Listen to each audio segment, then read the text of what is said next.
And yes, we have internet at the temple finally. We have moved our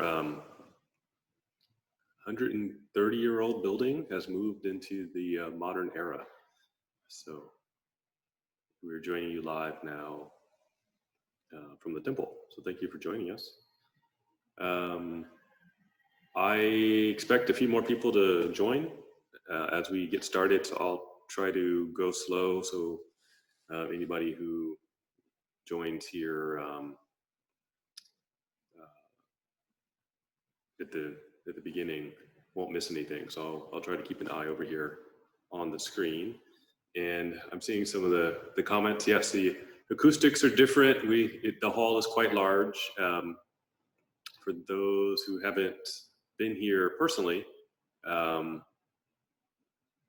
I'd say we probably have about a good 30-foot ceiling. So there's probably a lot of reverb here. So I apologize. Hopefully you can hear me okay.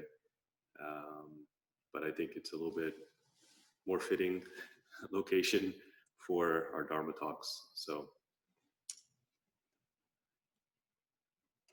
let's see. Okay. So welcome back and thanks for joining. I'm going to call this SBN, the Shingon Broadcasting Network. Uh, so we've covered quite a bit of the awakening of faith thus far. And I'm going to take a break this evening from the text itself. We're going to talk about some of the themes we covered in the last class, but we're going to go over them from a different perspective. So maybe this evening we can term it the Shingon Story Hour, the Buddhist Tales Hour. So I'm going to maybe use some texts that we haven't talked about in a long time. I think for some of you, these texts may be new, and if you're interested, I'll definitely tell you kind of where I'm getting the material. But I think it's helpful sometimes to consider the material in a less scholarly manner, and by that I mean I do realize the awakening of faith is heavy lifting. There have been several scholarly translations to date historically in Buddhist institutions. There are commentaries about the text that are at least 5 to 10 times longer than the text itself. So that tells you there's a lot of information packed into the text. And that can be, it can be difficult. It can give you a bit of a headache. It can make your make it difficult to follow along kind of where we might be in the text from time to time. So tonight I'm going to do something a little bit different. I'm going to try to illustrate some of the ideas and concepts that we've talked about thus far in the text, especially things that we talked about in the last class, through stories from the Buddha's time, through stories of the time of many of the commenters that wrote about the awakening of faith, and then provide you some examples directly from Shingon. So sit back, relax. It's going to be less of a challenge, I think. We're not going to be looking at the text directly. If you do want to look at it, I'll be focusing. I'll mention some of the ideas we're going to be talking about, and you can refer back. But we're going to cover the same material that we did from last class, or at least some of the themes. And if you're curious, or if you missed last time, we were starting, we had started on page 42 of the PDF, the text there, and gotten through about page 43. So 42, 43, and I introduced the next section that's on page 43, but we didn't get too far into it. So that's where I'm drawing inspiration from this evening. So we've covered a lot of technical issues that are in the awakening of faith. We've covered a lot of the information about the mind's function and a lot of the Buddhist theories about that kind of function. So tonight I'm going to try to look at the application of some of these ideas, and I want to try to talk about how the ideas that we've covered recently in the awakening of faith directly apply to our daily life, how we might try to take them off the page of the book and put them in practice in our daily life, and how they're relevant to our engagement with others in the world at large. And I'll say up front, I don't think that's possible right now without addressing some of the things that are in the news, the front page of probably every newspaper and leading story nationwide, which are activities that are happening just a few blocks from where I'm sitting right now. So I will hopefully by the end of the night give you some food for thought that's applicable to current events. So with that, I think everybody's been admitted, so okay. With that, we'll get started. And where we left off. So I want to start with a quote from The Awakening of Faith. And the quote is, Buddhas and Bodhisattvas all desire to liberate all human beings. And I mentioned that as a effective translation, desire is not a really good translation of what the Buddhas and Bodhisattvas do. Rather, they're cultivating their vow. They're cultivating their vow, having recognized that all sentient beings suffer or experience the world in the same way they do. They have vowed to try to help all sentient beings. They see this very deeply. They understand it. They feel it. It's a deep, like in-body recognition. So this goes beyond an intellectual insight. This goes very deep into what it is that propels people, and that in turn propels the Buddhas and Bodhisattvas to assist people. So I mentioned last time that this is selfless rather than a selfish desire. So that makes it very different. The Bodhisattva vow here is one to save sentient beings. And the word save is also fraught with, I think from our culture, we don't normally use this word to associate the word salvation with Buddhism. So again, it's convenient, but by this, the Bodhisattvas are there to assist us in our spiritual journey and guide us. And the Awakening of Faith gets into a little bit about how that guidance happens when it says whether or not sentient beings can see the Buddha. So it ends the section saying that we all have the equal capacity to see the Buddhas. And I talked a little bit about that last time. So we're going to get into that more.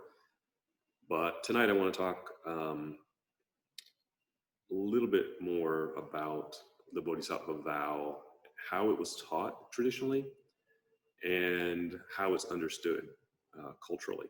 So when we're talking about it, we're talking about it in a very high brow academic standpoint. This is the Bodhisattva vow, and this is the idea.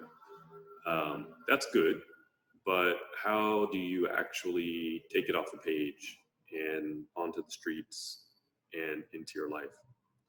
So if you are, if you weren't aware of Portland before, surely now you are aware of Portland.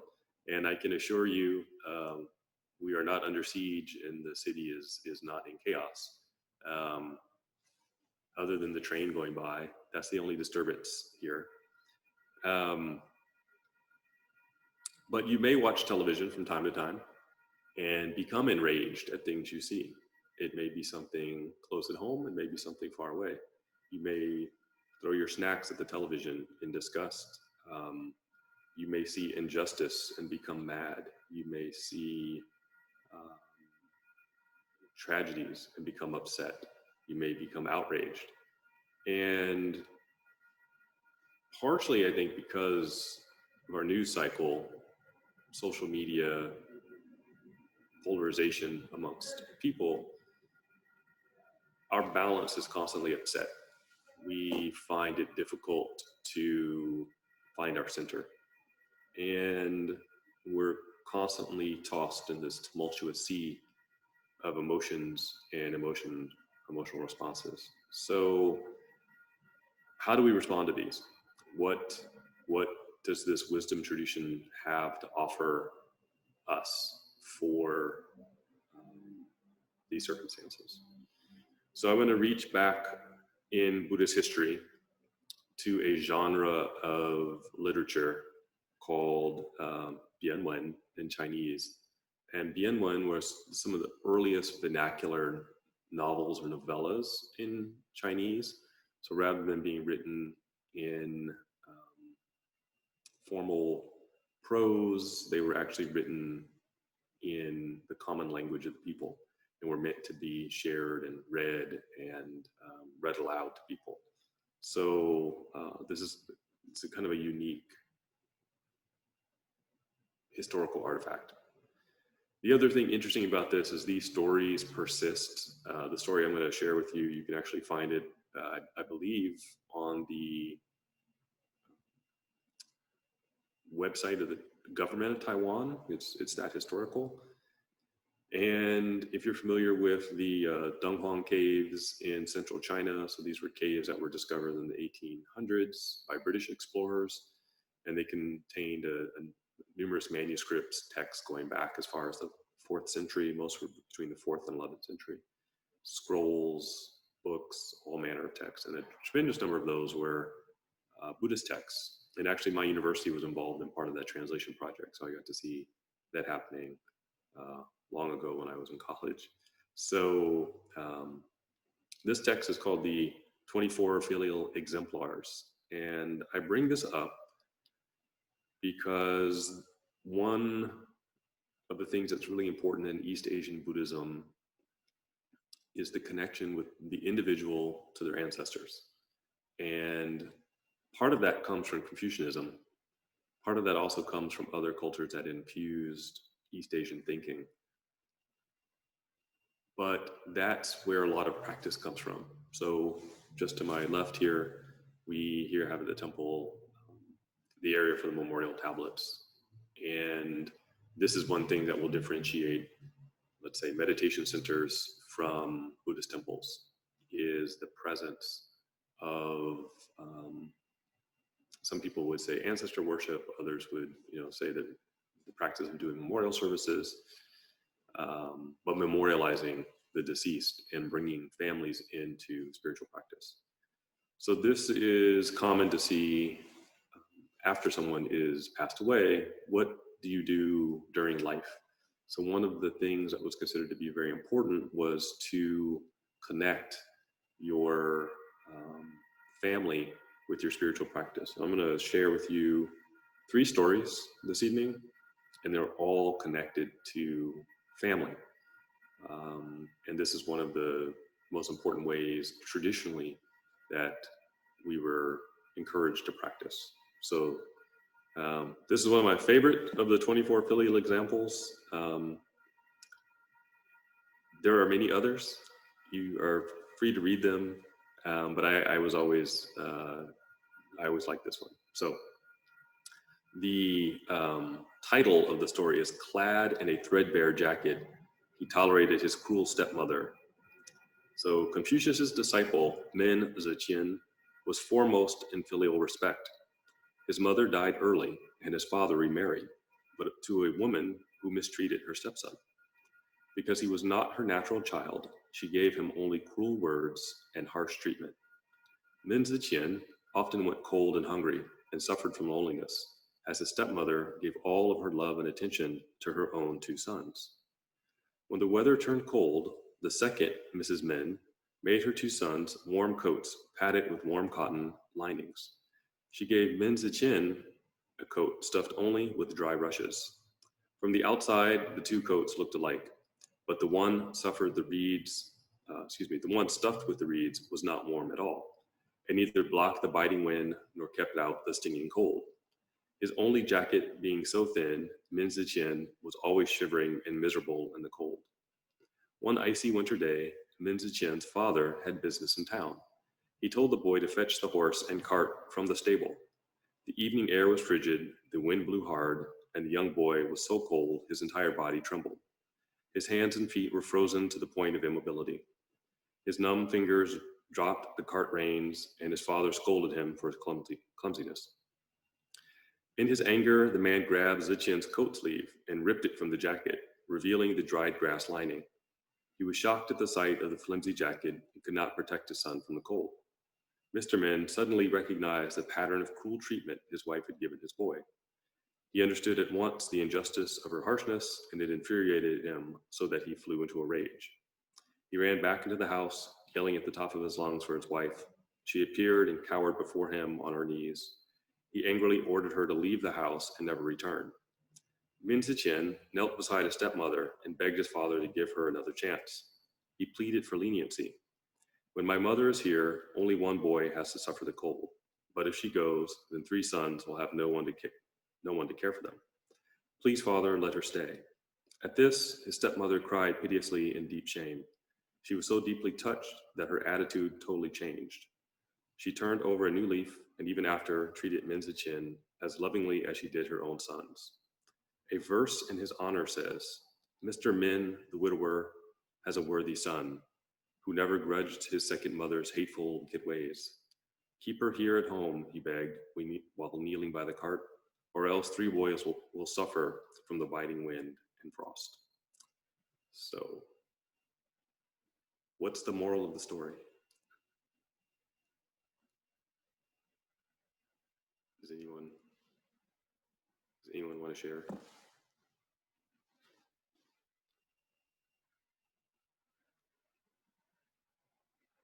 Everyone's too timid. Everyone's shocked by the story. Like, what? Where's Child Protective Services? Um, I shared this story partially because uh, I'm a fan of ancient literature. The other reason is, how do we face mistreatment? How do we actually deal with that?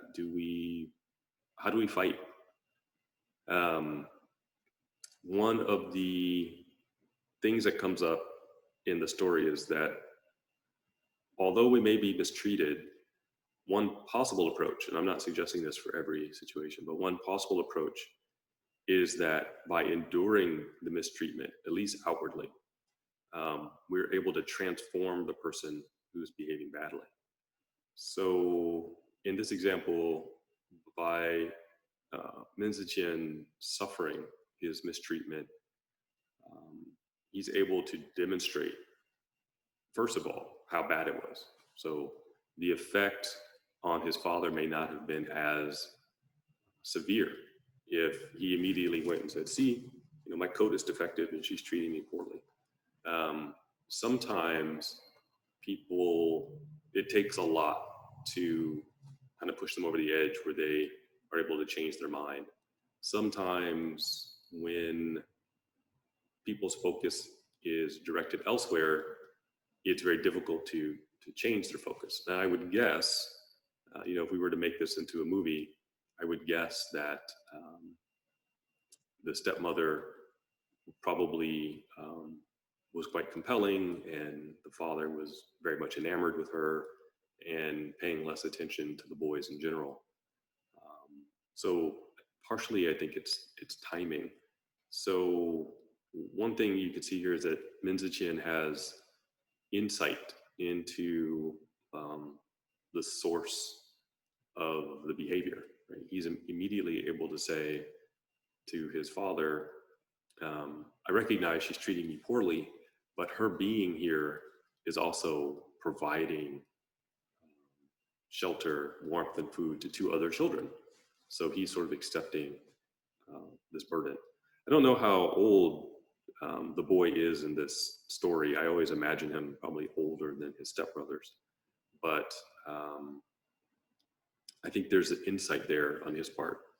There's also, I think, from our cultural perspective, scratching our head saying, why does this person deserve our honor and respect? Why would we, why would a child behave in this way?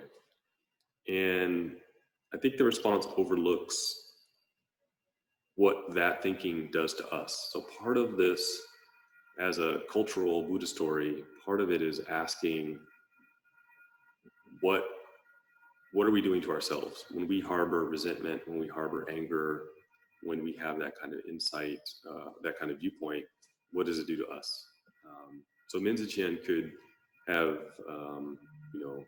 hated his stepmother. He could have thrown the coat at her. He could have done all kinds of things. But finding out that he later becomes a student of Confucius tells us he was probably wise beyond his years at the time. So the story, in many ways, is asking us, does our response cause us to harden ourselves and others, or does it cause us to soften to others? Does it cause others to soften? And his enduring this poor treatment had the ability to, turn the stepmother, have her turn a corner. It allowed his father to open his eyes. So, in many ways, it's sort of we would say in Buddhist thinking, it's skillful means that I'm hoping, right, as the story goes. The point of the story is not for children to endure abuse, right? So let's be clear on that. The story here is partially cultural, right? No matter how flawed the parenting, the parents are still providing to some degree for the children. So we have to recognize that our parents may have been flawed individuals. From a Buddhist standpoint, we say they still deserve respect because they gave us life. And we have to recognize that if we don't heal that emotional wound, it's something we're going to carry with us for a long time. So the story is really focused on that. In each of the stories, the children are the heroes, right? They're filial exemplars because they're able to transcend their incredibly low status in society, right? A child, especially in at that time, and transform society, transform adults, or hold on to hope that the rest of society has lost. So I think if we look at it that way, the story is inviting us to look at the effect our actions have on us, even if we're completely justified. Right? Minzi Chin is totally justified in, scolding his stepmother and running off, but it creates an open wound for him. So how does he actually try to heal that wound? So that's the first story. Also over my shoulder, I don't know if you can see it so well, is our statue of Fudo. And the Myo exhibit wrath, right? So Shingon has deities that look rather angry. We're usually call these wrathful. And wrath is teaching us that sometimes we need to use a tremendous amount of energy to do the transformation. I think Minzi Chin's father displays some level of wrath in the story, right? Calling his wife down and beginning to scold. So the question is, are you screaming with love, right? Can you pound your fist in determination? The action itself is one thing. The energy behind it is what's really important. So when you see the Myo and a wrathful figure, they're not angry. Their energy input is much higher, right? They're like pure 220 volt or something. They're not your cell phone charger. There's a much higher energy. And in practicing wrath, we have to be very honest with ourselves about where the energy comes from. And do we have insight into the origin of that energy, or are we just screaming and yelling? The other part of the story is capacity. And the response here determines or depends on your capacity. So this is not, again, advice that we should all silently suffer the largest injustices of our life. It's first looking at our capacity and do we have insight in our ability to serve others? Is that something we're actually capable of doing? As Americans, we tend to reject this. We tend to want to fight. We tend to glorify the fight aspect. And I think we have to ask, is the fighting always useful? I'm not saying it's never useful, but is it always useful? Is there another way we can relate to the world? And these stories all relate to the world differently. And I'll try to explain why I chose them. So I know as I'm speaking, people are gearing up to go back downtown to demonstrate. And the demonstrations in this city, I know, will continue a long time because that's Portland. So what I'm about to say is not a criticism at all. This is not a criticism. I want to try to put it in historical context of whether the way we protest, if it's useful, because the way we protest is based in large part on protest movements that came before us. And by that, I mean the exemplars for protest movements are Gandhi and MLK. And I want to talk a little bit about why nonviolent movements worked in those contexts and maybe how we need to rethink the application of nonviolence. I'm not at all advocating for abandoning it, but maybe rethinking how it's implemented. So feel free to chime in with your thoughts as we go along here. So what made Martin Luther King and civil rights protests effective? Go back and look at the old photos and videos of those times, and you'll notice that everyone was not only peaceful, but well-dressed. They appeared religious and pious. For the most part, they were led by religious leaders. And that gave the image, national TV and newspapers, of well-dressed, pious, peaceful people being beaten and viciousness directed at them. It didn't play well. It didn't play well in society, and the same thing happened with Gandhi. And he knew this very well. He knew the audience. He knew whose mind he needed to change. And he needed to change public opinion back in Britain.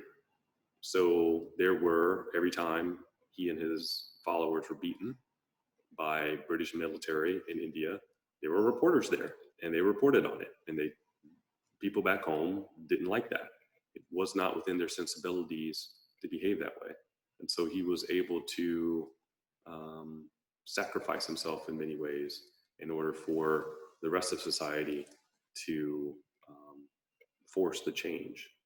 So NPR had a story on earlier today, and they were comparing Nixon and George Wallace, so the former governor of Alabama, George Wallace, who's famous for his segregation forever speech.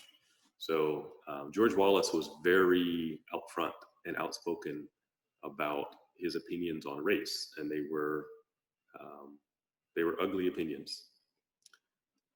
And he was running for president. And NPR noted that one of the reasons why Wallace started to slip in the polls was not because people didn't support segregation, they just didn't want it talked about so loudly. They liked quiet racism. So when it got too loud or became too obvious or was too out in front, people stepped back from that. And sometimes the outspokenness was the downfall in that. Nonviolence at the time drew attention because it addressed the sensibilities of the people. I should say, the way nonviolence was practiced, the way the protests were organized, were effective because there was a large slice of America that said, okay, that just looks bad. It looks bad for us. Not necessarily that they changed their minds about the underlying policies. So I think the question today is, if we advocate for nonviolent response to what we see as injustice, how do we implement it? Is it implemented in the same way? Are we going to have the same payoff as the civil rights movement in the 60s? Or is it different? How do we make our voices heard today? Um, might I suggest sustained, reasoned, logical arguments and responses? We have to be aware that gaffes and emotions become memes and our message gets lost. We have to recognize that if we can find and talk about common ground, and not your position or their position or my position, what's the common ground, I think we can make progress. And if we find that and can organize around that, we'll have more success. Throughout, the last 50 days or so, I've gotten phone calls and text messages from people around the country and around the world asking about Portland. And many of them come from different perspectives, whether we're safe, whether what they see on the news is true, and others have expressed other opinions. I think a couple turning points in this have been, well, obviously last night's tear gassing of the mayor, which probably is not the visual that certain people want to see on television. But other individuals like our rather fearless Navy vet who stood motionless while he was beaten. Unfortunately, people need to see these extremes in order to question. But maybe things haven't changed that much in some respects. There are certain images that America's not willing to stomach. And we will have to, our peacefulness means acceptance of a lot of abuse in the meantime. But I think in the era of social media and how little time people give to these issues, we have to be very thoughtful about how we practice nonviolence. And I think it does need to be a little bit different than it was in the 60s. So I will move on a little bit. In The Awakening of Faith, there's another scene or another part of the text that says all sentient beings will be able to see the Buddhas, and this idea of seeing. And I talked a little bit about what that meant and trying to understand the idea of seeing. And I suggested that if we fill our minds with compassion, that compassion can then reflect the minds of sentient beings and Buddhas.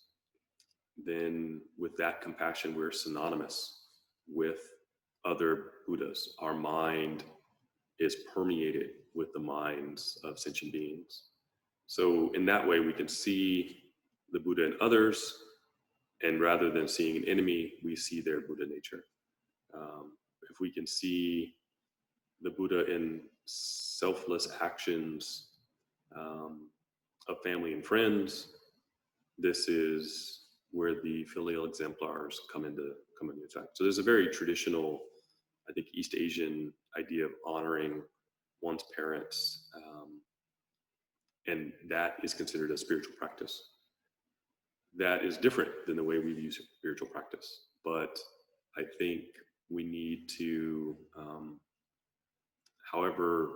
whatever our feelings are towards our parents, at the very least, they gave us this life. So we have some gratitude for that. And one of the other reasons that sort of family gratitude was practiced, doing pilgrimage wasn't always possible for people. So going to the temple wasn't always possible. They weren't in every neighborhood. So you would practice where you were, and practicing compassion and kindness and seeing the best in others right in your own home was part of that practice. So I'm going to fast forward in time from the 24 filial exemplars to a temple in Shikoku. So in Japan, the Shikoku pilgrimage route, and it is temple number 10 on the pilgrimage, and the temple is called Kirihataji. And I will explain the name of the temple as I read you the story. So, when he was a young man, Kobadaishi wandered Shikoku in his search for the highest truth in Buddhism. He found at the foot of this mountain a hut and a lovely young woman weaving cloth. The girl, as warm-hearted as she was beautiful, gave him food during the 7 days he did ascetic practice on the mountain. On the 7th day, he asked if he might have some cloth for new leggings and wristlets. The girl willingly gave him what he asked for, and cut another long piece of her finest weaving to make him a new robe. Grateful and curious, he asked how she came to be at this lonely spot, and she told him her story. At the imperial court, her mother had been a lady in waiting, her father a young officer in the guard. The father had become involved in one of the cabals that swirled around the throne and was found out and exiled. Her mother was left pregnant. Knowing that she was suspected because of the affair, because of the affair with the conspirator, she feared that if her child were a boy, he would be killed. And so, for 6 months, she went daily to Kyoto's great Kiyomizu temple to pray that she might give birth to a girl. She prayed to Kannon, the Buddhist embodiment of compassion. Her prayers were answered. 7 years later, Kannon came to her in a dream to tell her that she and her daughter were in mortal danger, and that they should flee to Shikoku. They came to this place. Later, as the mother lay dying, she told her daughter all this, told her she was heaven sent by Kannon, told her to worship Kannon with all her heart. The story so moved the Daishi that he began at once to carve an image of Kannon. He observed the strictest ritual, bowing 3 times before each cut of his blade into the sacred wood. When the statue was finished, the girl begged him to ordain her as a nun, and so he cut her hair and administered the rites. As he did, a violet cloud descended from the sky, and heavenly music was heard all about, and in that instant, the girl attained Buddhahood and was transformed into an image of Kannon. Kobadaishi ascended the mountain, founded this temple, enshrined both images, and called the temple Kirihataji. Kiri meaning cut, and hata meaning cloth, cut cloth temple. So every temple in Shikoku has a rather larger than life legend or story associated with it. And there's a couple aspects of the story, right? So these are all allegorical in some ways. The idea of seeing the Buddha is something that shows up 4 times in the story. One, when the mother goes to the temple pregnant to pray that the child will be a girl, knowing that the government won't slaughter a female child. Again, when Kukai carves the image of Kannon to be enshrined. A 3rd time when the girl turns into an additional image, and also when he ordains her. Right? So we have these 4 times of seeing the Buddha. And one of the things that is seen here is Kannon's working. So if you're familiar with the Lotus Sutra, one of the vows that Kannon is known for is bringing children, but also bringing children of the gender that you're wanting them to be. And as modern people, this sounds strange. Why would we go to the temple to pray for a particular gender of a child? And I think the story illustrates it quite well, that depending on your gender, you may be in tremendous danger. Or it also happens that based on the norms of the time, without a male heir, entire family lines would be ended, and that would mean ruin or poverty, or worse for an entire clan. So this was a very real need in terms of the workings of society. The other way that kanon is seen here, and this one actually connects fairly directly to Buddhist practice, and by that I mean real, what the Buddha talked, was that ordaining a woman culturally was still a bit taboo.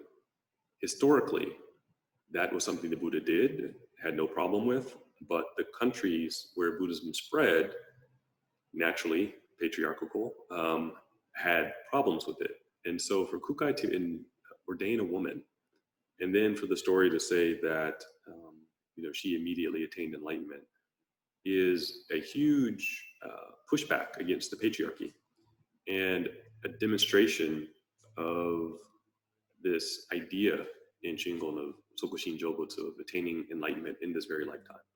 So the story is illustrating that. It's illustrating kanon is traditionally carved or displayed as feminine.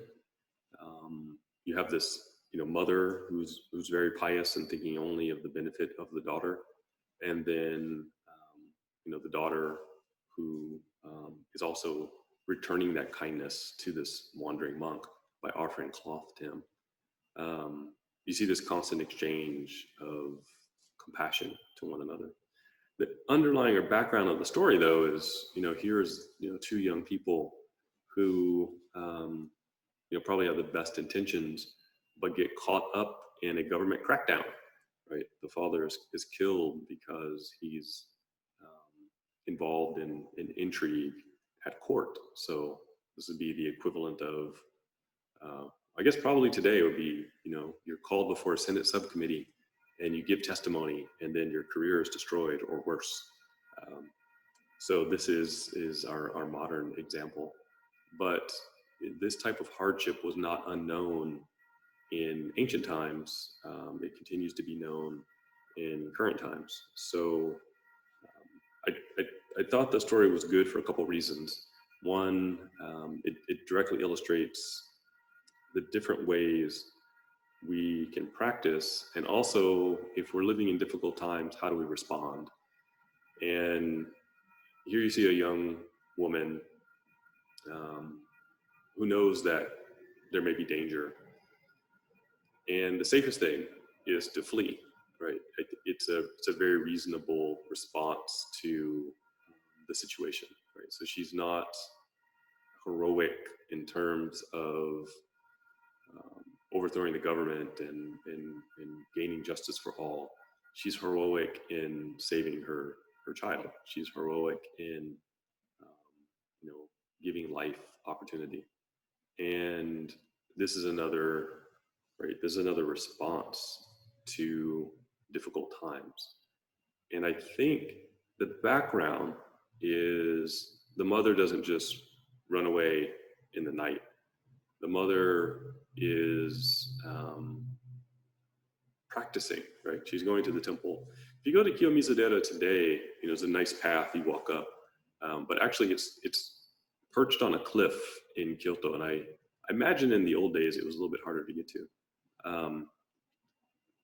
But that temple is actually very special, and going there to pray for the child likely took effort. It took effort to go.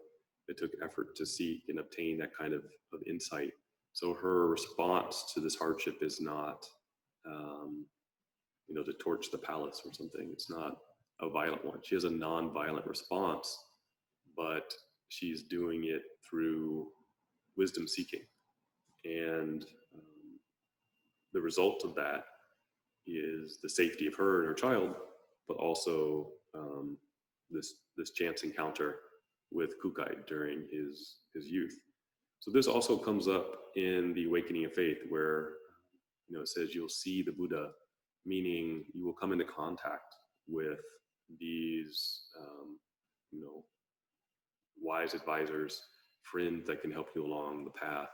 So I think if we're more open to a wiser, insightful response to difficulty, we will encounter the the right people. We will encounter those who are capable of transforming us. So we have this background for the story. So that's temple number 10 on the Shikoku pilgrimage, Kirihataji. If you ever do the pilgrimage, this will be one of the first temples you visit. So temple 1 through 12, but definitely temple 1 through 10 are very close to one another. You could actually walk between all of them in one day. So you could get, if you pray fast, if you start in the morning, you could visit probably all 10 temples, if not in the first day, in the first 2 days. So there's a very beautiful statue at Kirihataji of this young woman, and she's holding, draped over her arm, she has this long cloth that she's woven. So she's memorialized there. And her consonants is very much similar to the way Kanon is carved. Okay. Before I go on to the next story, are there any questions?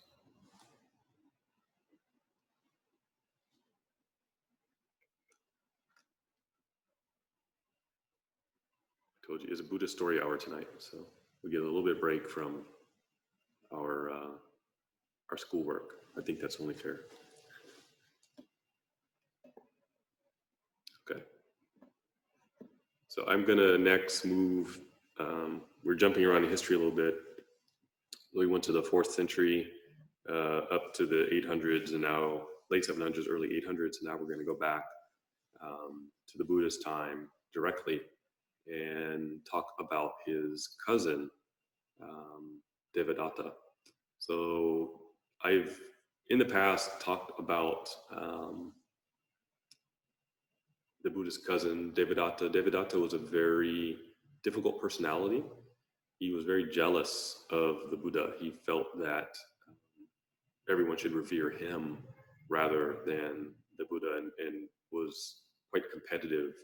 And those feelings went so far as his attempts to kill the Buddha on several occasions. So we're going to actually talk about that. And I think it's fairly relevant to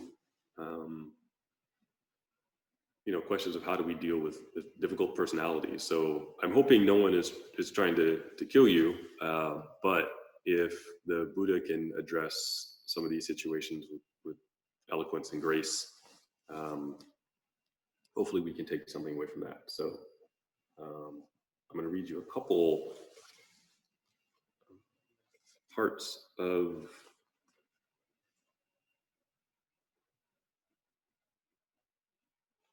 his interactions with Devadatta. So once again, the world-honored one traveled back to Rajagriha. There he stayed at the Bamboo Grove Monastery, which was located outside the city. At that time, for a long period, there was no rain. The rice plants withered away, and the Buddhist disciples suffered as they made their rounds begging for food. Devadatta especially brooded over his own inability to control the weather because of his lack of divine powers. So Devadatta, one of his aspirations was to have spiritual powers so that he could display these. So he apparently did not go to class at Hogwarts and learn those. So he was not able to manifest that. One day he appeared before the world-honored one and begged to be instructed into the way of acquiring divine powers. The world-honored one said, Devadatta, rather than seeking to acquire divine powers, reflect on the truths of impermanence, of suffering, of emptiness, and of selflessness. With these words, the Buddha rejected Devadatta's plea. However, instead of delighting in this teaching imparted to him, Devadatta's mind was deeply scarred by discontent. That summer, the world-honored one, accompanied by his disciples, traveled throughout India, where he held a retreat. It was customary for such disciples, Sariputra among them, and Ananda, and others, to engage in an amicable manner and discussion on the Buddha Dharma. To Devadatta's mind, however, these discussions had the appearance of treating him as an outcast. He therefore abandoned the order and headed for Rajagiriya. So Devadatta goes on to form his own um, group of monks. So he's known as the Buddha's cousin. That's all that a lot of people know. So he uses that to his advantage to entice people to join him. And then he gives his newfound supporters different vows than the Buddha had given to the monks. So the story goes forward. One day, the world honored one made his rounds of begging. Devadatta was also making his rounds in the same city. The world honored one saw Devadatta from afar and attempted to take leave of that locale. At that moment, Ananda asked, "Why do you take leave of this place?" The world honored one said, "Devadatta is in this city, and I shall avoid him." Ananda said, "Do you fear Devadatta?" The world honored one replied, "No, I do not fear him. I leave because evil men ought to be avoided." Ananda said, Why do you not make Devadatta take leave of the city?" The world honored one said, "There is no need to make him leave. Allow him to conduct himself as he will." Ananda, you must avoid foolish people. You must not cast your lot with foolish people. You must not engage in fruitless arguments. Foolish people, of their own free will, perform evil deeds. They violate the precepts, and with each passing day, they breed more wrong views. Devadatta has gained some profit, and his mind swells with arrogance. Confronting Devadatta is like taking a whip to an ill-tempered dog. The more you flog the dog, the more violent it becomes. Having spoken these words, the world honored one traveled to another city in order to beg for food, taking Ananda along with him. In our conversation about nonviolence, I wanted to highlight that example because I imagine it's one thing to have someone oppose you. It's totally different, or another thing to have one of your own family members oppose you so vehemently, and to set up kind of a shadow organization to mimic you and follow you around in this way. So it has to be quite distressing. But I think the Buddha's advice here is, rather than confronting it head on, allow the person basically to make a fool of themselves. Allow them to, we might say, give them a long leash, basically. Let them go, let them show their true nature to the world. So this is the Buddha's advice to Ananda when it comes to Devadatta. Not to confront him, not to cast him out. And I think it's the epitome of nonviolence, but it's also incredibly wise that we will leave, let him do whatever he wants. And the key there is Devadatta has gained some profit and his mind swells with arrogance. At the time, the Buddha did not want the monks begging for money. They strictly collected food. Devadatta, however, wanted to actually allow them to collect money. And part of that is it will quickly become apparent to people if you're begging door to door, but you're showing up in finer clothes than they are and telling them that they should give you money, that something's wrong. So the Buddha very skillfully sets this trap of letting him continue with this method. So later on,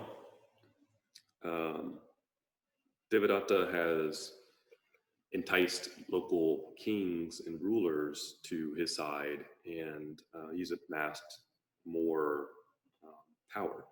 So it says, meanwhile, Devadatta has asked this particular king for some soldiers. First, Devadatta dispatched 2 soldiers. He ordered them to kill the world-honored one and return using an alternate route. Then he dispatched 4 men to lie in ambush along the return route used by these 2 men in order to kill them. So this is like a good mob movie. You hire killers, and then you hire killers to kill the killers so that no one knows you committed the crime. So this is it's a pretty ancient storyline. So Hollywood is right on. Next, he dispatched 8 men to kill the 4 men who had gone forth before them. He continued to double the number of men until he dispatched 64 men to kill the 32 men who had gone before them. In this way, Devadatta schemed to hide from the world the number of men involved in the killings of the world honored one out of hatred. So this is a pretty involved scheme here. This is beyond the double cross. Somebody can do the math here and figure out this is beyond the double cross.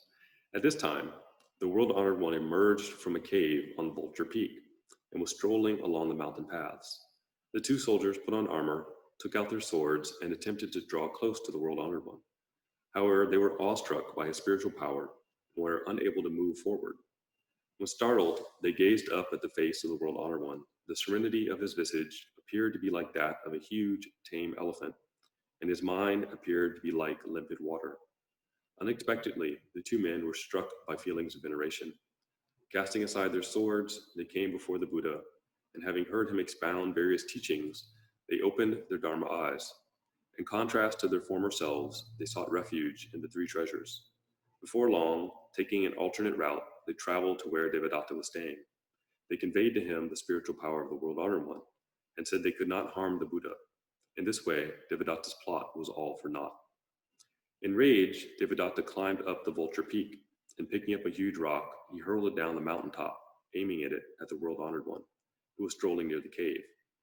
A piece of the rock grazed the world honored one's feet. It tore his skin and flesh, and his blood spilled onto the ground. The world honored one, however, slowly went back into the cave, folded his robes in 4, lay on his side atop the robes, and bore the pain with single-minded patience. For the sake of a multitude of disciples who were in an uproar, the Buddha emerged from the cave and said, Monks must not shout like fishermen. You must each return to your places and concentrating your minds. You must practice the path. The myriad Buddhas have all been victorious over every form of hatred. Regardless of the enemy, any universal monarch is never injured. In the same way, no matter who the enemy is, the Buddha is never injured. As time passed, the Buddha's wound did not easily heal. Therefore, the physician Jivaka lanced the wound and drew out the infected blood.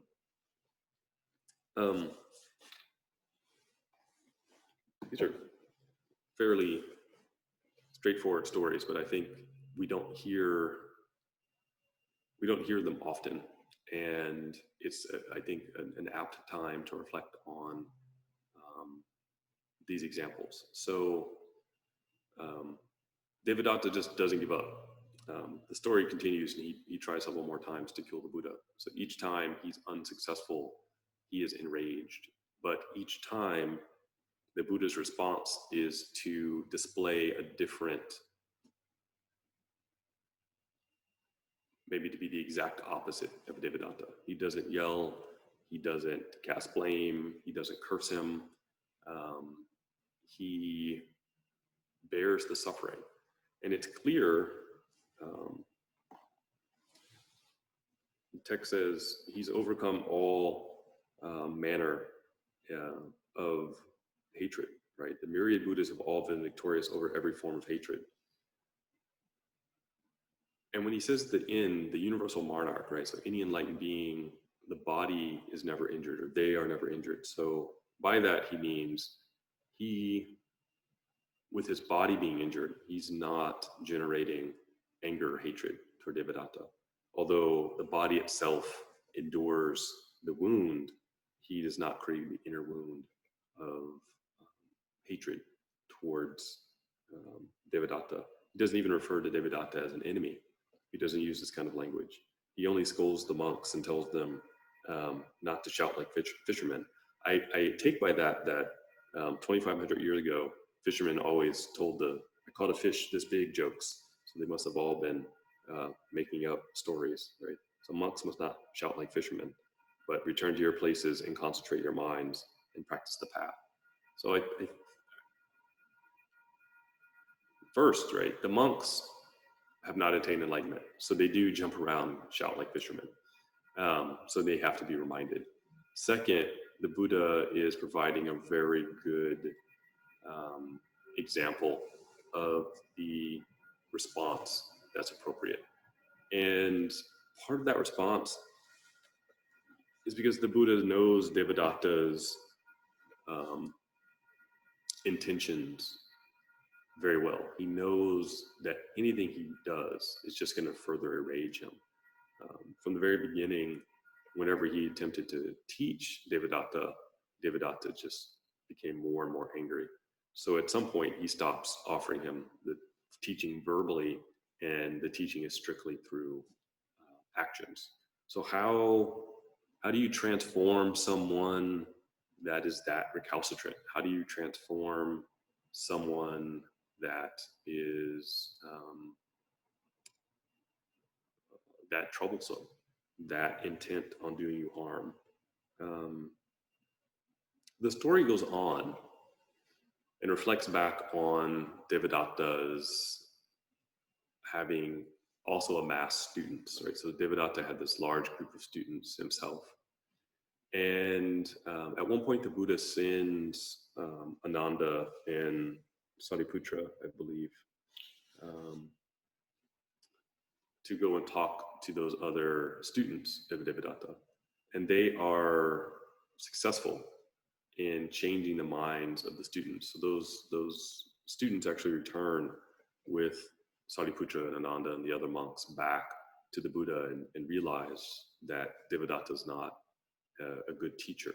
And at that time, the Buddha tells a story about how in the past um, they had been karmically connected, and they're coming together now as students, right? Everyone, Devadatta, those 500 students, the other main teachers, they're coming together as sort of their cleansing of that past relationship. And in the past, the relationship had been fraught with strife. And the Buddha highlighted that, the relationship was going to continue to be fraught with strife unless it was truly healed. And that's the manner in which he's actually confronting aggressors, tormentors. He's looking for what is the underlying issue. He's allowing them to show their true colors. He's presenting a different example for people to see and for them to actually be able to reflect and say, oh, okay, I can see for myself the difference. Well, I was confused here. I can see that, in fact, this person over here is the truly virtuous one. And so he's appealing to, their better nature. He's appealing to something more important, something deeper. And I think there's a couple things to take away here. That's hard. The Buddha has to go through several assassination attempts before Devadatta is no longer a problem for him. So this is not a quick resolution to the problem. It does mean that he has to bear, right, this special burden. So these are not overnight fixes. What they are, however, are ways of transforming other people through your words and actions. So the Buddha, in a very skillful way, says, okay, I have someone here who's incredibly troublesome. And, the Buddha has full recall of all his past lives. So there's probably some past life voice in there saying, just whack him over the head and, or just drag him into the cave and lock him up. But the enlightened one doesn't do that. So instead, he presents a new example. He presents the example of a way of responding to, quite possibly, one of the most tormenting things. You have someone out there knowingly undermining you and trying to kill you. I guess, give me prison any day over that. And that's how he wins others, right? Other people watch this interaction and recognize how special this person is. They recognize the incredible will, the incredible spiritual nature of the Buddha. And when you look at the awakening faith and it says, this on these times you can see the Buddha, I think he gives people an opportunity to see. They can actually, see this in action. What does it mean to be enlightened? It means you can actually endure these hardships without resorting to the same techniques as the tormentor.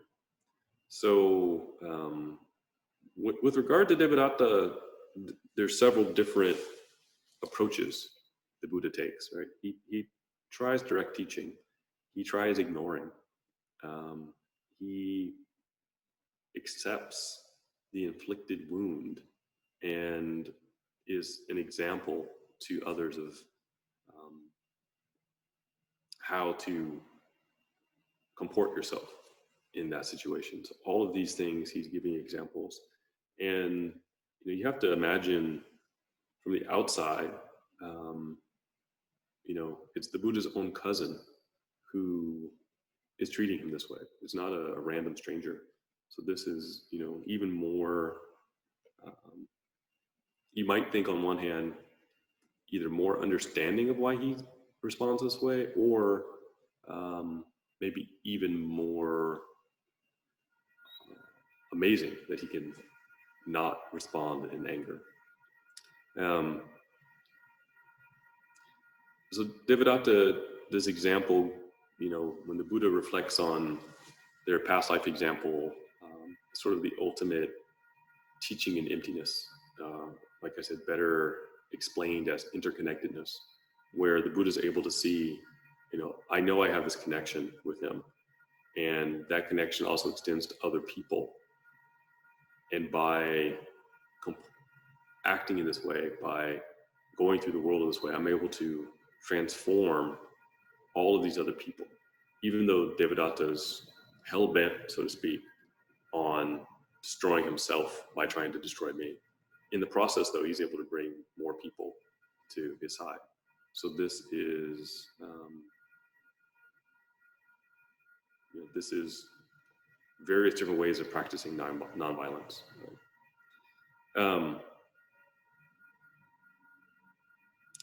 When we were studying the Awakening of Faith, the section on seeing the Buddhas had a question and answer. And it said, if it's true that everyone has the same capacity for enlightenment, why is it that certain people attain it sooner rather than others, and others seem to take a long time? Why do certain people seem to have no obstacles to practice and other people seem to have tremendous obstacles? Why is there a difference in the rate and time associated with the attainment if we all have the same capacity? So I'll use another Detroit example. So here comes your car analogy for the awakening of faith. We all have the same capacity for enlightenment. So we all have the same size gas tank, but we don't all have an equal amount of gas, right? We might have different amounts of gas in the equal gas tank, but we may have damaged fuel lines. We may have clogged intake valves. Our engines may not be getting enough air. Maybe there's no spark.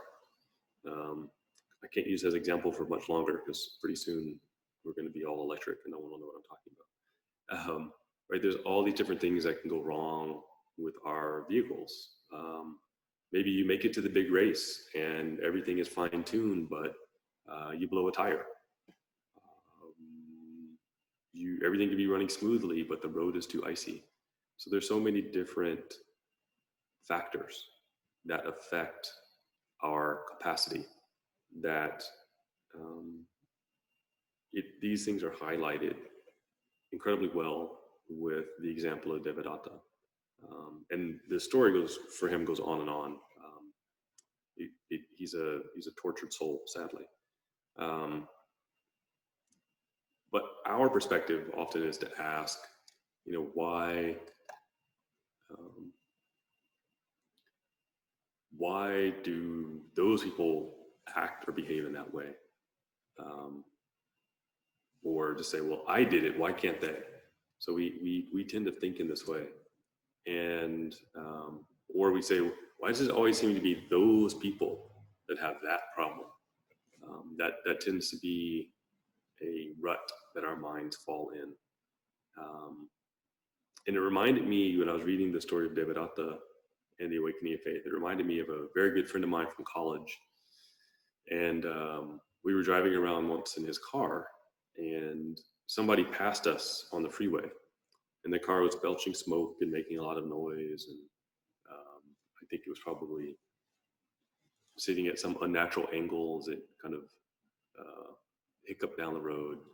And he said, I just don't understand why someone would drive their car like that. Why don't they get it fixed? And I looked at him and I said, well, they may not have the money to fix it. So they still have to drive it to work to earn the money to get it repaired. And that had never occurred to him because he came from a much more privileged background.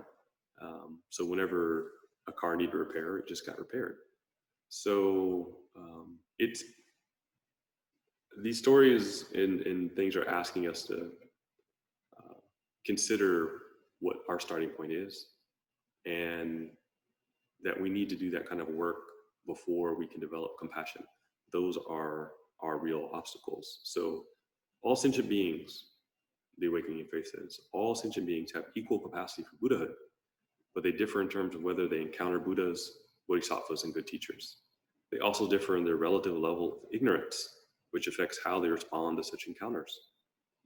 The 4th century master Fazang, who wrote a commentary on the Awakening of Faith, says that we are always encountering people who could have various effects on us, right? We're always encountering people and situations that can be Buddhas and Bodhisattvas and good and wise advisors all the time, and that their presence can lead us towards enlightenment.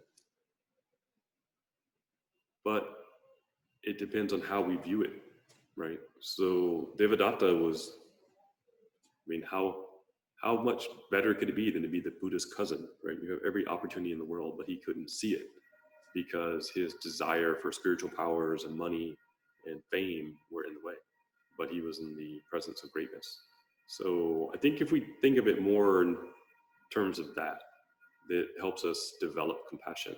We develop compassion because we know everyone has the capacity, but maybe something else in the machinery is in need of repair. So we focus our consternation on the broken part rather than wonder why someone's acting the way they are. We assume, we know, right, out of compassion, something's misplaced here. So if we go back to the story of Kirihataji, the temple in Shikoku, Kukai displays this seeing of the Buddha by seeing the Buddha in this young woman, right?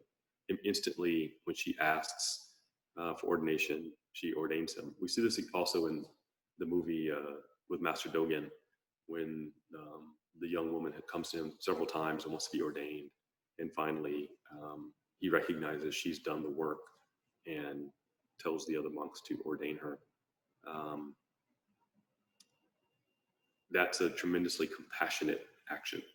It sees through the cultural obstacles of the time, right? Can you transcend maybe something even harder than confronting, difficult people? Can you transcend your time, right? Can you actually step out of the norms and assumptions of the moment and transcend in that way?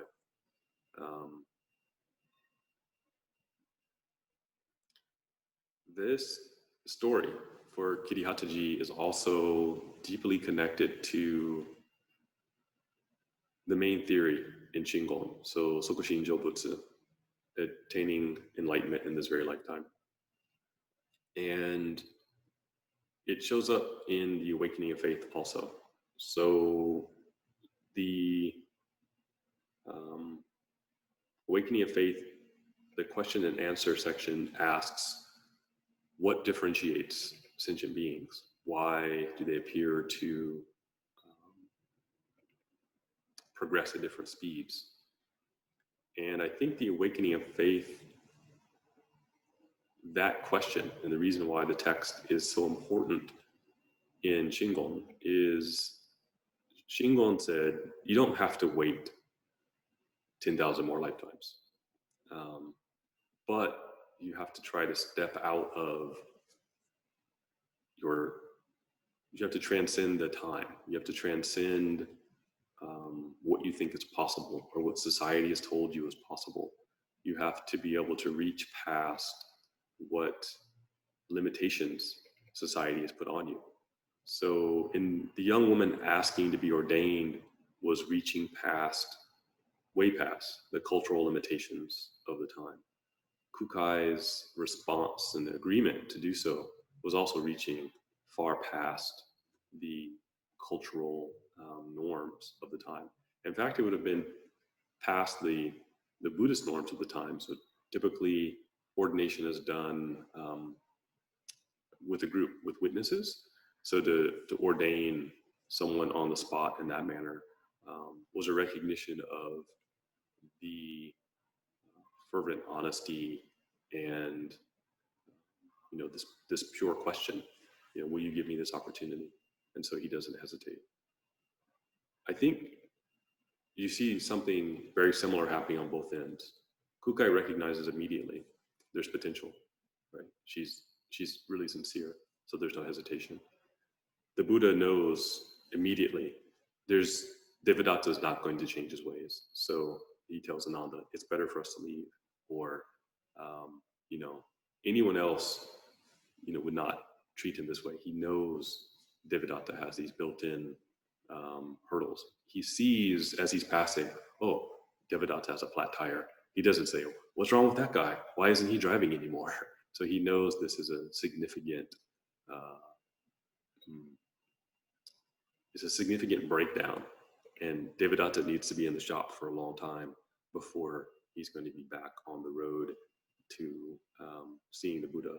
So these two things come together, right, in these stories, and I think reflect throughout time. But all of these, I think, give examples of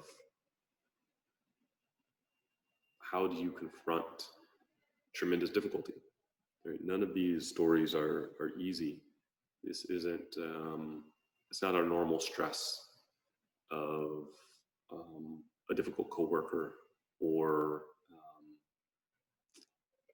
having had an unfortunate interaction with someone at a store or something. These are big. This young woman at Kirihataji having to flee her home, her mother, leaving for fear of the government reprisals. The Buddha, being pursued by soldiers, sent to kill him. In the example of the 24 filial exemplars, a young child recognizing and accepting their mistreatment so that other children can be kept safe, right? All of these are tremendous efforts, right? It's a big, right? They're reaching deep inside for a compassionate response that in each case transforms others. It's not just what it's doing to themselves, it's how are they helping others. So one of the, right, how do we encapsulate these ideas in all Buddhist schools, but especially in Shingon practice, when we sit down to do formal practice. So if you sit down, just before COVID, I had started building a meditation space just over here. So when we sit down to do formal meditation practice, we recite the 5 great vows. And the 5 great vows are Beings are limitless. I vow to liberate them. Merit and virtues are limitless. I vow to accumulate them. Dharma gates or methods are limitless. I vow to study them. The Tathagatas or Buddhas are limitless. I vow to serve them. Awakening or Bodhi is supreme. I vow to attain it. So these are all statements of selflessness. They are not um, things to benefit you. They are things to benefit others. So the five great vows are all about changing our perspective from ourself. And in each of the cases, these stories, the characters are not looking at how can they benefit themselves. Whenever they're confronted with difficulties, they ask, how can I benefit others? So the recognition that beings are limitless and then vowing to liberate them or to save them is the first. That's selfless. Merit and virtue are limitless. I vow to accumulate them. The question here is, why do you accumulate merit and virtue? The merit and virtue are accumulated so that hopefully, if soldiers come for you in the night, they recognize that you are filled with merit and virtue and decide not to kill you, as in the case of the Buddha, but also so that you can be an example for how to actually, affect change. So people generally rally around that. If you're saying one thing but acting in a completely different manner, um, that becomes a question in people's minds. So this is the reason why the accumulation of merit and virtue are important. So Dharma gates or methods are limitless. I vow to study them. I often tell people, find one practice and do that. Don't get confused. However, as you progress, it is important to study other methods, because you may be that good and wise advisor to someone else, and they say, silent sitting meditation has not worked for me. What else is there? So your knowledge of other methods is important for the benefit of others, not just yourself.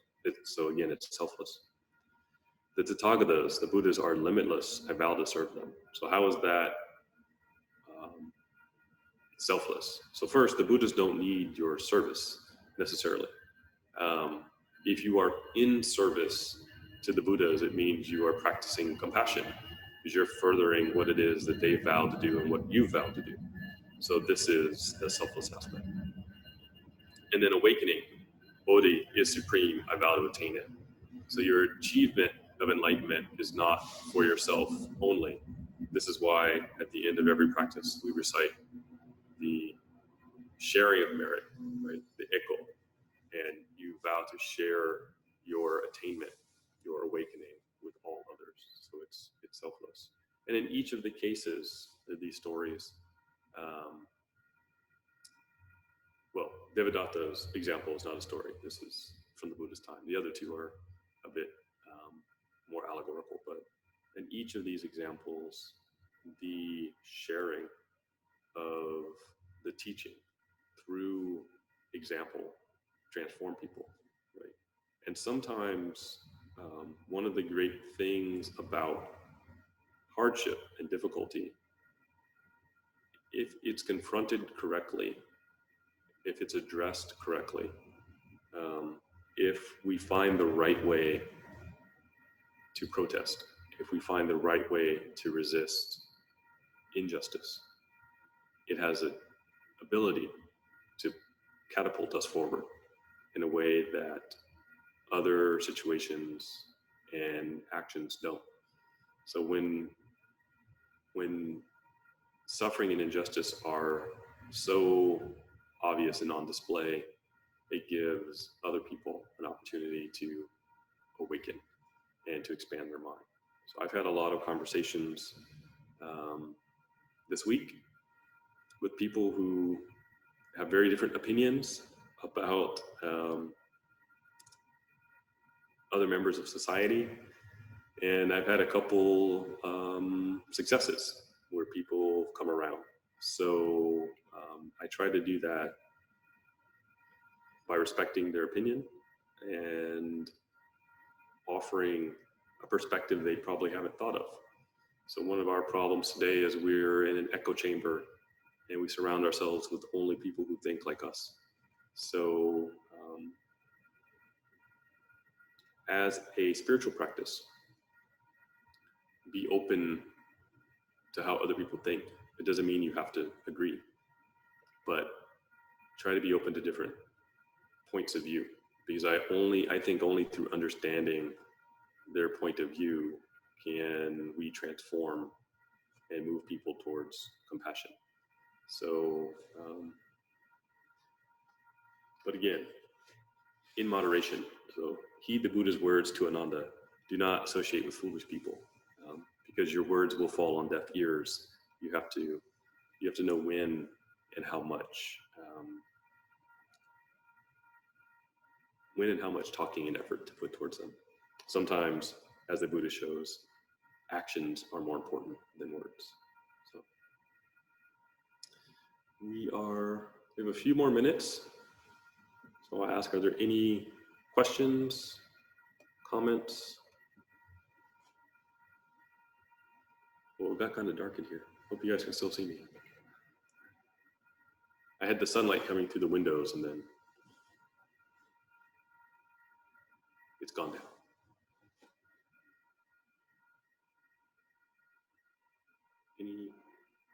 Any thoughts?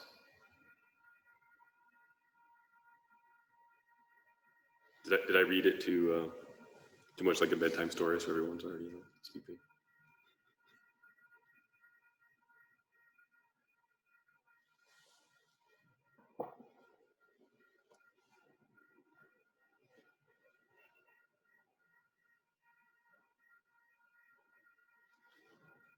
So a couple questions. What part of the text we'll be teaching next week? So we're going to move on. We had just started. Let me bring my notes back up here. We had just started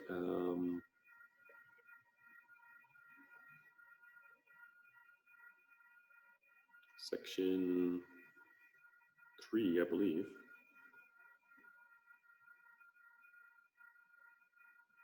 Sorry, section 2. We just started on the section, the essence itself and the attributes of suchness. So if you have the BDK PDF that's linked to the class, it's on page 43, 44. So we'll pick up again there.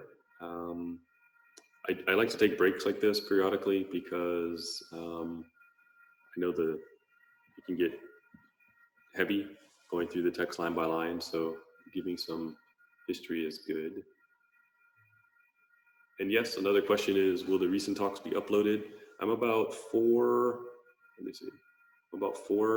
classes behind in uploading, so I'll try to get those edited and uploaded this weekend. So I'll try to do that. Thank you for the reminder. And I will upload this class also. And then a question, what is the relationship between avoiding troublesome people and accepting them as in the wicked stepmother? Good question. I think you really have to look at the circumstance. So in the filial exemplars, so the point there is devotion to our family as a practice. So the young man in that case, and it comes out in his comment to his father, the young man in that case recognized that if he spoke out, the mother may get in trouble, and then the other 2 boys would not have a mother. And so that's again, I know someone's thinking the patriarchy, the idea there being that it's the woman's responsibility to care for the children, and that without her there would be no care for the children. So he endured his situation in order to show respect, honor, and care for his younger stepbrothers. So in that case, a child can't easily escape their circumstances. So that may be, how you go about addressing a situation may have a lot to do with whom else is connected to that situation. and how your response will affect them. In the case of Devadatta, the Buddha and Ananda, the Buddha saying, let's go to another village to um, go for alms, partially is so you don't overwhelm the local population. You have too many monks begging for alms in a small village and people feeling obligated. It puts too much pressure on the local people. Also, though, he felt no reason to set up a situation where Devadatta is given more fuel to say, I'm better than the Buddha, I'm better, come join me, don't be with him. The Buddhas would know that his Devadatta's own behavior, eventually the local people would say, I heard there's this other guy at the other village, and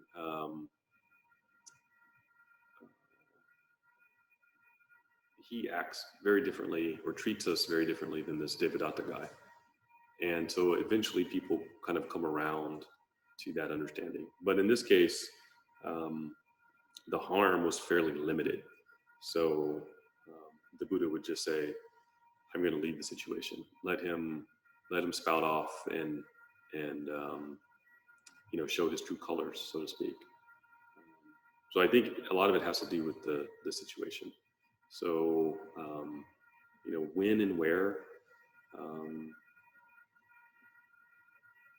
the manner of speaking out, the kind of can you accept the full backlash, or is it going to cause problems for other people? So I think all of those things need to be considered when we think about a compassionate response to a situation. Sometimes it's just better not to engage a person at the time. I've actually heard this from mothers, actually. Sometimes they are in very difficult situation, but their children are with them, and they either don't want the children to hear the words they want to say, or they don't want the situation to escalate because the children are present. So they may leave and then address it again later. Mom wisdom. So I think we have to keep all of those things in mind. But the best thing we can do, right? One of the reasons we practice meditation is to give us the ability to not become overwhelmed with the initial emotional response, so that we can, even in the moment, it can be split second, but we have a chance to say, wait, right, before I go down this route, that could be more problematic. Let me take a different route, rather than just rushing headlong into a confrontation or a response, right? So is it useful? Is it actually going to elicit the change in the other side that you need to see? Any other? I will say that when I was younger, I was more hot-headed, so I was often quick with the comeback, and I've worked on that. I am working on that. So that's something all of us, myself included, reflect on. Okay. So I appreciate everybody joining this evening. I will do my best to, as we get further into the awakening of faith, it starts to talk more about practice. So it's a little bit more, it's less of a college course, I'll put it that way. It's a little bit easier to follow. But I think given, especially everything that's going on, just, steps from the door of the temple, we have to talk about and give consideration to how we respond to difficult situations. And if we don't, I don't think we're honoring the reality of our situation, and we don't give a chance for suchness to permeate samsara, and samsara to permeate suchness, as the awakening of faith says. So I will end with the mantra of Kobodeshi. So ask you to put your hands in Gasho. Namo Daishi Henjo Kongo. Namo Daishi Henjo Kongo. Namo Daishi Henjo Kongo. Thank you all for joining me virtually this evening. I'm glad that we're able to broadcast from the temple, and I hope to see you all online again soon. We'll have class again next week, and then not this weekend, but the weekend following, we will have the movie conversation also. So we will see you then. So thank you. Stay safe. Stay engaged. Stay informed. Try not to get overwhelmed. And take care. Have a good night.